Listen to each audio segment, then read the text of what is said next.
I knew that I was gonna like this reading right off the bat because of how Sandy Grande addresses us. So she says, "Dear comrades."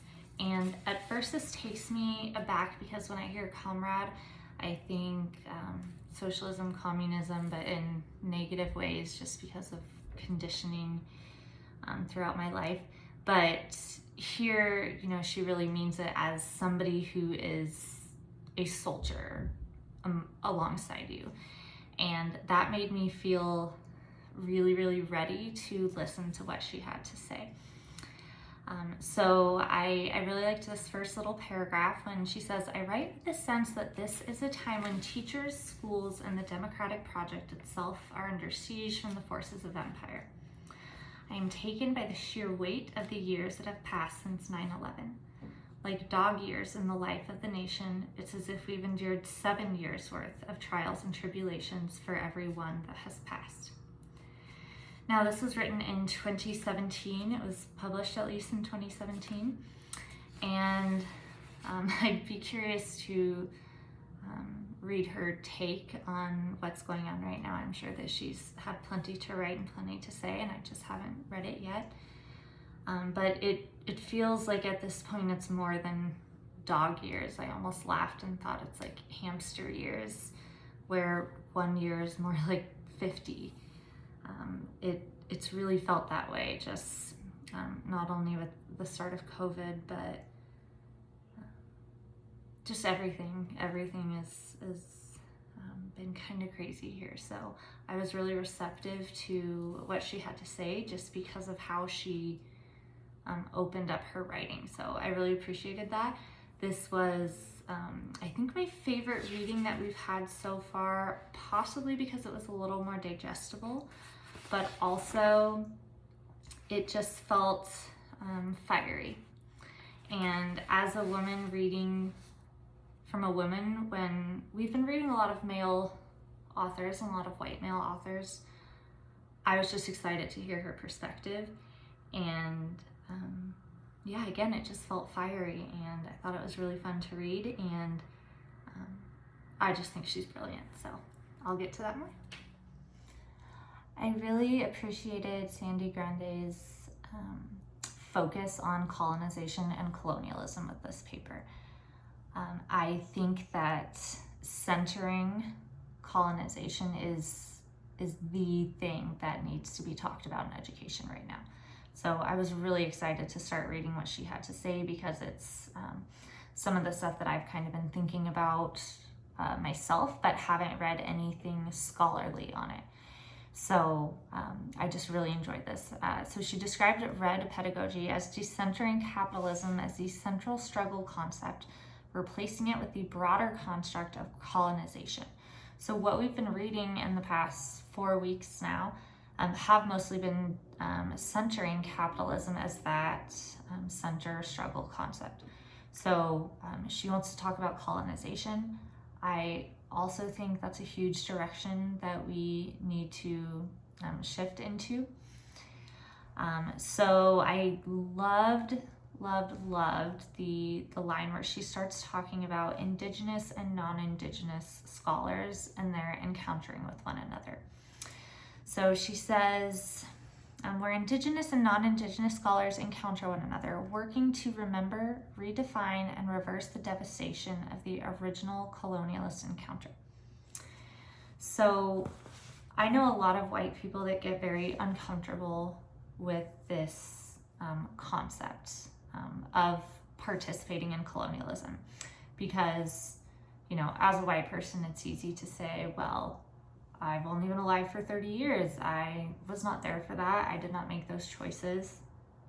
It's easy to think like that when, you're not wanting to feel any sort of burden. But that's unrealistic because even if you did not participate in it, you are still directly benefiting from the system that did participate in it. Okay, even if those weren't, directly my ancestors, I am still benefiting from a system where white people put all of this into place, committed these horrific atrocities. So it's up to me to own that to recognize that, to understand it, to learn about it, so that I can do what Sandy Grande is saying and reverse the devastation of that original encounter. So that is up to me. That's part of why I'm in that program. So I just really like that she said that. That's something that, I try to explain to white people that I know that are maybe more uncomfortable with thinking of themselves as colonizers. And it's not something that, you need to ask people to constantly feel guilty about, but you need to understand your role in how this colonial system is still oppressing people today. Like, as a white person, I have a role in that, okay? And I can learn, I can educate myself, I can work to have a different role in that. But if I don't do that, then I'm just gonna keep, I'm on the bad side. And again, the big part of why I'm in this program is to reverse that devastation. That's the goal. So something that did bring me a little bit of concern and raise some questions for me when I was reading is Grande's call to action. She talks about, for teachers and students, this means that we must be willing to act as agents of transgression, posing critical questions and engaging dangerous discourse. Now, I absolutely believe that, and I want to be that person, but I feel like, especially recently, teachers are being very explicitly told that they should not be doing this. That, I feel scared to talk about certain topics in front of my class that would engage dangerous discourse. How do I do that and not get called into the principal's office for swaying my students? I'm supposed to be this impartial person. They want us to be neutral, but neutrality just helps out the oppressor, and I don't know how to get around all of that. I don't know what systems are in place for me to engage in that dangerous discourse, but still keep my job and still think that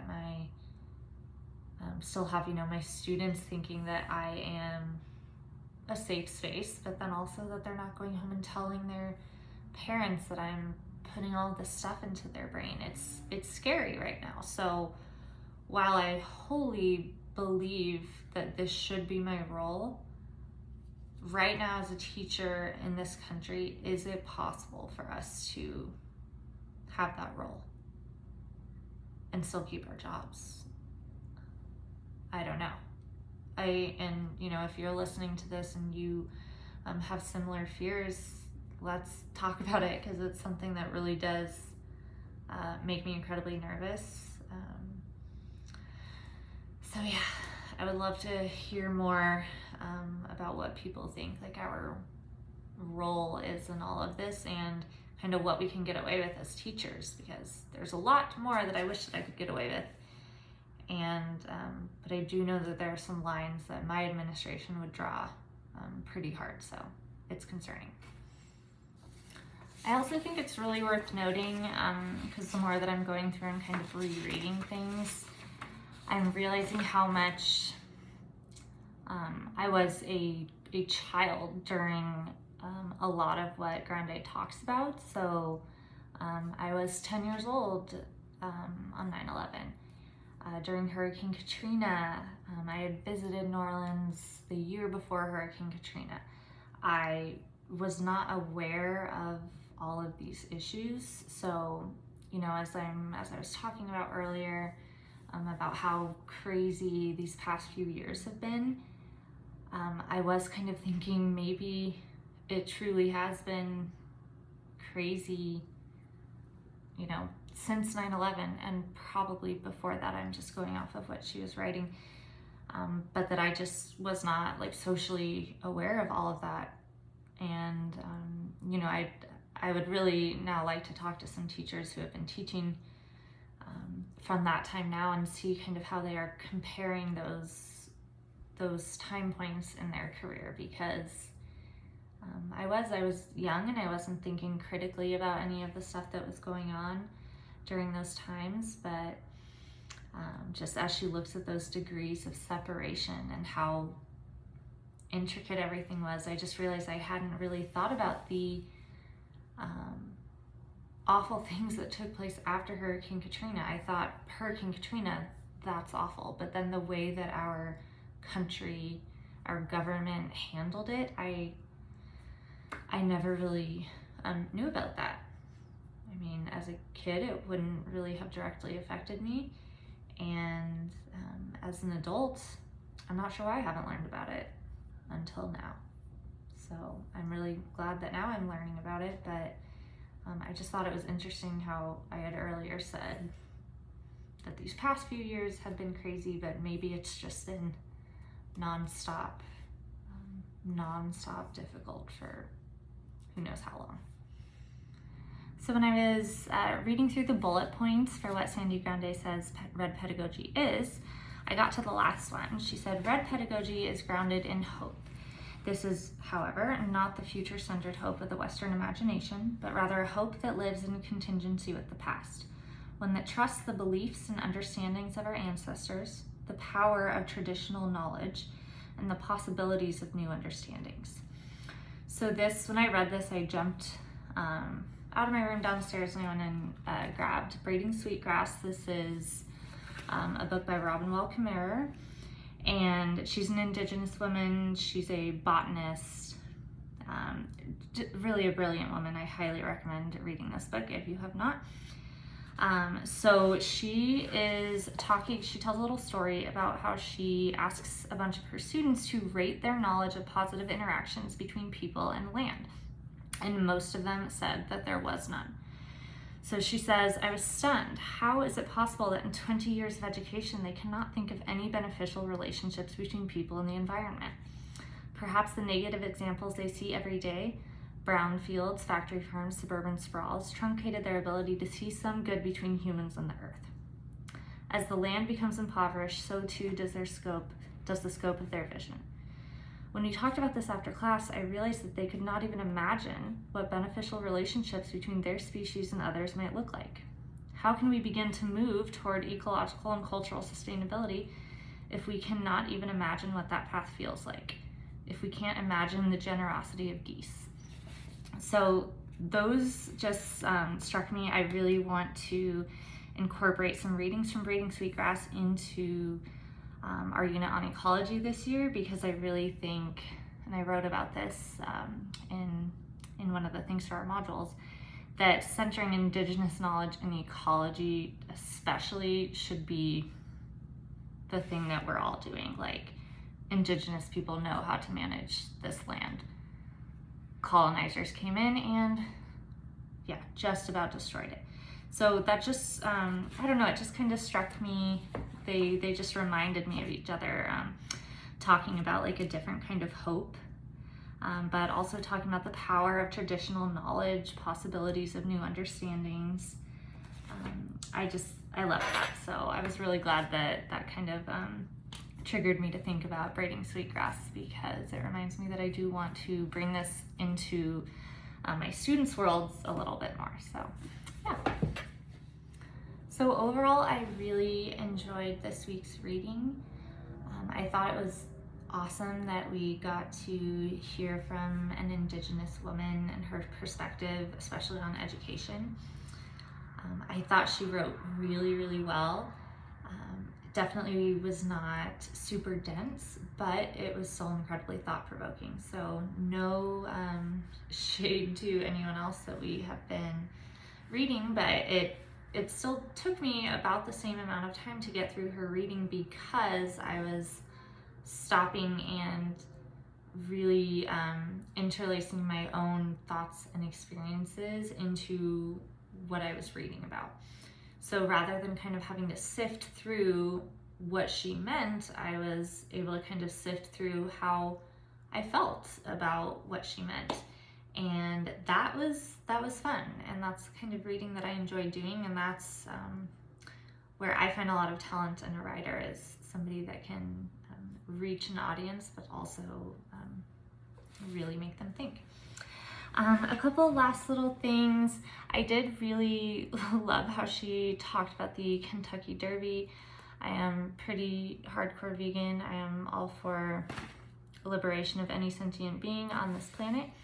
So I do like that she kind of touched on that. I have all sorts of opinions that you might hear throughout our time together on the use of animals in capitalism and how much we kind of cycle living beings through a system for profit. I just obviously don't agree with it, but I just like that she mentioned that. I also like when she talked about Cesar Millan. I'm not a huge fan of him, but I do like how she talked about like the energies, kind of finding a way to balance and how we can learn from that. So she says we need to learn from this and reject the valorization of the moment, of soundbite politics and pedagogies obsessed with measuring accountability, measured on one day by one test through one means. Instead, we need to choose to embrace the long haul, the legacy, the big picture, the mountain, the generations, the ancestors, the whisper. So I just really like how she tied all of that together. I thought it was very sweet because she does talk about spirituality. This is something that I don't often find myself connecting with, but when I read Indigenous scholars and just even in my Braiding Sweetgrass book, I really start to see the power behind spirituality. I'm not religious or anything like that, but I see the value in that. I really do. Lastly, of course, since she writes so beautifully, she's going to end this so beautifully. She's talking about colonized communities serving as a reminder to all of us that just as the specter of colonialism haunts the collective soul of America, so too does the more hopeful spirit of indigeneity. This is my cat, sorry, I'm gonna set her down. So that hopeful spirit is what I loved. That's definitely what I picked up on. Kind of reminded me a little of Henry Thoreau as well, talking about the hope. Like, it's very easy to get upset about and pessimistic about the future of education possibly, but that hopeful spirit is, kind of what I'm living for right now. And yeah, I'm really glad that we got to read her. So thank you for watching.